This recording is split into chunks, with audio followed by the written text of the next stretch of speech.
Hi అండి, welcome to miss అమ్మ చెప్పే కథలు. ఈరోజు మీరు వినబోతున్న కథ అత్తగారి శాంతం. గౌరీపురంలోని రామజోగయ్య బాగా ఆస్తిపాస్తులున్నవాడు. అతడికి ఇద్దరు కొడుకులు, కేశవుడు, మాధవుడు. ఇద్దరు పనిమంతులేగాక బుద్ధిమంతులు కూడా. అయినా రామజోగయ్యకు చెప్పుకోదగ్గ మనశ్శాంతి ఉండేది కాదు. దానికి కారణం అతడి భార్య శాంతమ్మ నోటి దురుసుతనం. ఏమీ లేని దానికి 4 మాటలు, కాస్త ఉన్నదానికి 40 మాటలు గురి తప్పని వాడి బాణాల్లా విసరగలగటం శాంతమ్మ ప్రత్యేకత. భార్య నోటి దురుసుతనం ఎరిగిన రామజోగయ్య పెద్ద కొడుకు కేశవుడికి తన బామ్మర్ది ధర్మయ్య కూతుర్ని కమలను తెచ్చి చేశాడు. రక్త సంబంధం గనక తన భార్య కాస్త విసురుతనం చూపించినా అత్త కోడళ్ళిద్దరూ సఖ్యంగా కలిసి ఉంటారని అతడు ఆశించాడు. అయితే చీటికి మాటికి ఏదో రకంగా సాధించే మేనత్త పోరు పడలేక కమల వేరు కాపురం పెడితేనే మళ్ళీ వస్తానని చెప్పి పుట్టింటికి వెళ్ళిపోయింది. ఆ తర్వాత వారం రోజులకు వియ్యంకులు ధర్మయ్య, రామజోగయ్య సంప్రదించుకుని తమ పిల్లల వేరు కాపురం ఉండటంలోనే సుఖముందని నిశ్చయించారు. ఆ విధంగా రామజోగయ్య పెద్ద కొడుకు కేశవుడు ఉన్న ఊళ్ళోనే వేరు కాపురం పెట్టుకున్నాడు. అతడికిప్పుడు 7 ఏళ్ల వయసు వాడైన ఒక కొడుకు. రామజోగయ్య ఉన్న ఒక్కగానొక్క మనవడితో హాయిగా కాలక్షేపం చేయలేకపోతున్నానని బాధపడుతూ ఉండేవాడు. ఈ పరిస్థితుల్లో అతడికి చిన్న కొడుకు మాధవుడికి పెళ్లి చేయటం అంటే భయం పట్టుకున్నది. ఇలా ఉండగా ఒక రోజున రామజోగయ్య పొరుగురు రామాపురంలో ఉండే మిత్రుడు నారాయణను చూడటానికి వెళ్ళాడు. నారాయణయ్య ఆస్తిపాస్తుల విషయంలో రామజోగయ్యతో సరితూగలేకపోయినా చెప్పుకోదగ్గ స్థితిమంతుడే. చాలా కాలానికి తన ఇంటికి వచ్చిన మిత్రుణ్ణి చూసి ఎంతో సంతోషించిన నారాయణయ్య రామజోగయ్యను కుశల ప్రశ్నలతో ఉక్కిరిబిక్కిరి చేసి విందు భోజనం తయారు చేయవలసిందిగా భార్యకు చెప్పాడు. తర్వాత స్నేహితులిద్దరూ మండువా లోగిల్లో ఉన్న విశాలమైన ఉయ్యాల బల్ల మీద కూర్చుని తీరిగ్గా పిచ్చాపాటి ప్రారంభించారు. అలా కొద్దిసేపు గడిచేసరికి పనివాడి చేత మూట మోయించుకుంటూ ఒక వ్యక్తి వచ్చి నారాయణయ్యతో, అయ్యా, అమ్మాయి గారు కలనేత జరీ చీరలు తెమ్మని కిందటిసారి నేను వచ్చినప్పుడు మరీ చెప్పారు. అందుకని ఆమె కోసం భేషైన రకాల బట్టలు తెచ్చాను అన్నాడు. నారాయణయ్య అమ్మా విమల అంటూ కేక వేశాడు. విమల లోపల గదిలోంచి మండువా లోపలికి రాగానే వ్యాపారి వినయంగా ఆమెతో, అమ్మా, తమరు కిందటిసారి అడిగారే దోసెడు జరి అంచున కలనేత చీరలు, వాటిని తెచ్చాను అంటూ పనివాడి వైపు తిరిగి మూట విప్పి, అమ్మాయి గారి కోసం తెచ్చిన చీరలు తీ అన్నాడు. పనివాడు చప్పున మూట విప్పబోయాడు. విమల వాణ్ణి విప్పొద్దని సైగ చేసి వ్యాపారితో, ఒక్క క్షణం ఆగండి వరాలయ్య గారు, ఇప్పుడే వస్తాను అంటూ లోపలికి వెళ్ళింది. తర్వాత ఆమె కొద్దిసేపట్లోనే వెలిసిపోయి పాతదానిలా కనిపిస్తున్న చీర ఒకటి తీసుకుని వరాలయ్య దగ్గరికి వచ్చి, ఇదేమిటో ఒక్కసారి చూడండి అన్నది. ఆ చీరను చూస్తూనే వరాలయ్య మొహం వెలవెలబోయింది. అయితే క్షణంలోనే సర్దుకొని, నాసిరకం చీర ఎవరి దగ్గర కొన్నారు అన్నాడు. విమల చిన్నగా నవ్వి, మీ దగ్గరే కొన్నానని చెప్తే ఆశ్చర్యపోతారేమో అన్నది. వరాలయ్య ఆమె మాటల్ని తేలిగ్గా తీసిపారిస్తూ, అమ్మాయి గారు వేళకోళం చేస్తున్నారు. ఈ వరాలయ్య ఇటువంటి నాసిరకం అమ్మనే అమ్మడు అన్నాడు. ఆ జవాబుకు విమల గంభీరంగా, వరాలయ్య గారు కిందటిసారి వచ్చినప్పుడు ఇటువంటి తీపి కబుర్లే చెప్పి ఈ చీరను నాకు భారీ వెలక అంటగట్టారు.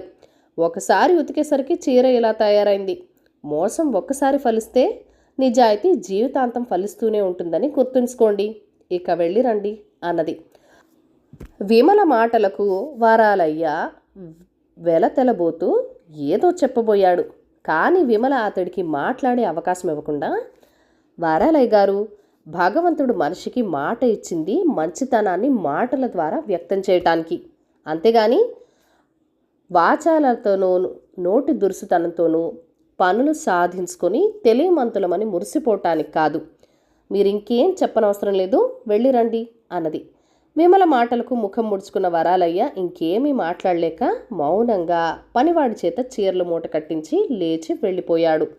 అప్పటి వరకు జరిగిందంతా చూస్తున్న రామజోగయ్య విమలతో, అమ్మా, అంత పెద్దవాడితో అంత నిక్కచ్చిగా మాట్లాడావు కదా, నీకు భయం కానీ జంకు కానీ కలగలేదా అని ప్రశ్నించాడు. విమల నవ్వుతూ, మనలో ఏ తప్పు లేనప్పుడు భయము జంకు ఎందుకు? నిర్దోషి అనవసరంగా భయపడితే దోషి దాన్ని ఆసరాగా తీసుకొని మరింత హద్దు మీరి ప్రవర్తిస్తాడు అంది. రామజోగయ్య ఆమె మాటలు వింటూ సాలోచనగా తల ఊపాడు. ఆ తర్వాత సాయంత్రం తిరిగి వెళ్లే సమయం దాకా మిత్రుడితో మాట్లాడుతూ ఉన్నా ఏదో తీవ్రంగా ఆలోచిస్తూనే ఉన్నాడు రామజోగయ్య. చివరికి బయలుదేరే ముందు ఒక నిశ్చయానికి వచ్చినట్టు, నారాయణ, నిన్నొక కోరిక కోరాలనుందయ్యా అన్నాడు. నారాయణయ్య ఆశ్చర్యంగా, దానికి సందేహం ఎందుకు రామజోగా? నువ్వు అడగటము నేను కాదనటమునా? కలలో మాట. నువ్వు కోరరానిదేదో కోరవని నాకు తెలుసు. నీ కోరిక సంతోషంగా తీరుస్తాను, అడుగు అన్నాడు.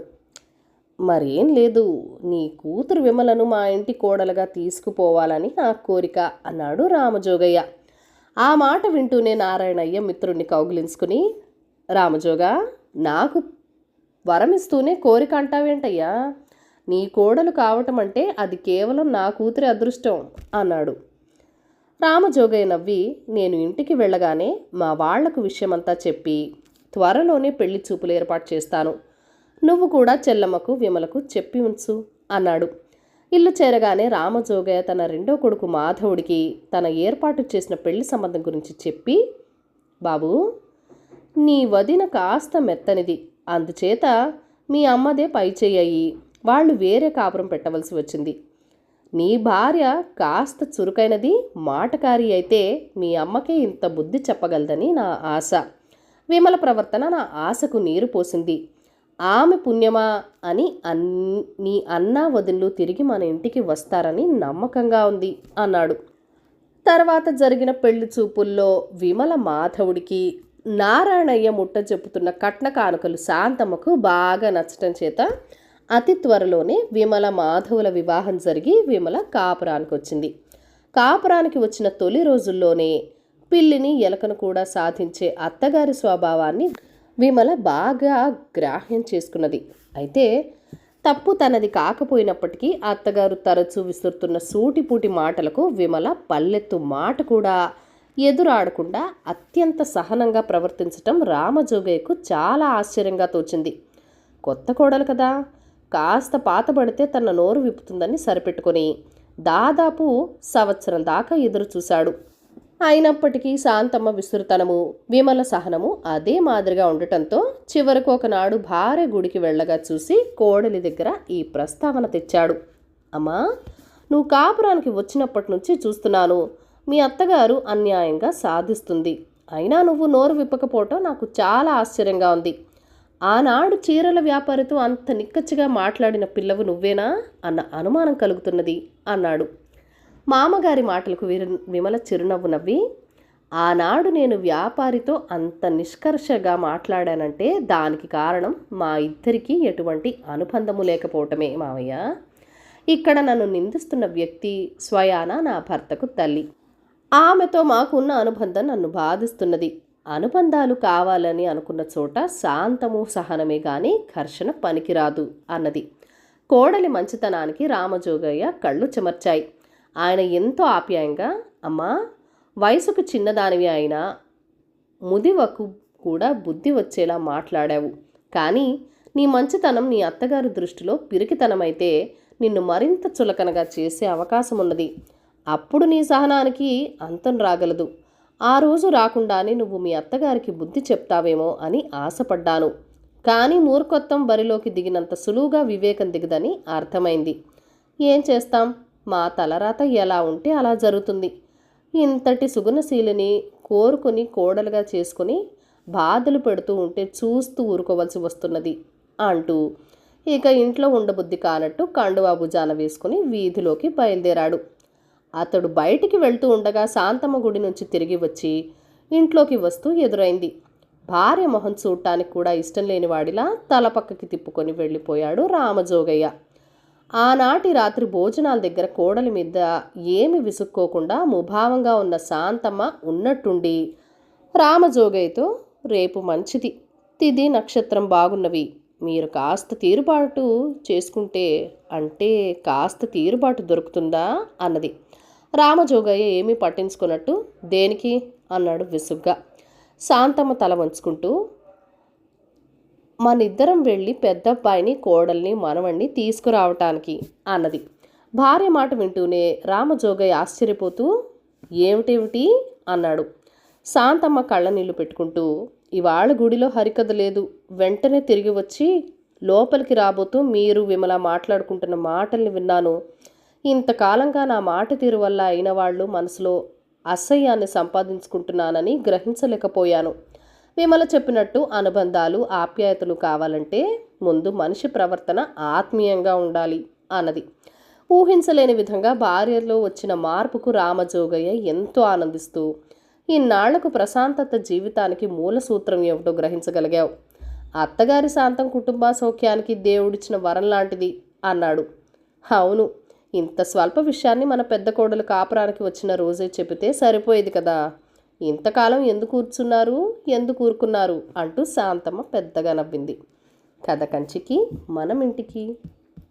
ఈ కథను లైక్ చేయండి, షేర్ చేయండి. మన ఛానల్ని ఫస్ట్ టైం చూస్తున్నట్లయితే కనుక ప్లీజ్ సబ్స్క్రైబ్ చేసుకుని మీ సపోర్ట్ ఇవ్వండి.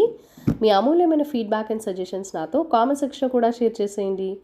Thank you for watching. Bye bye.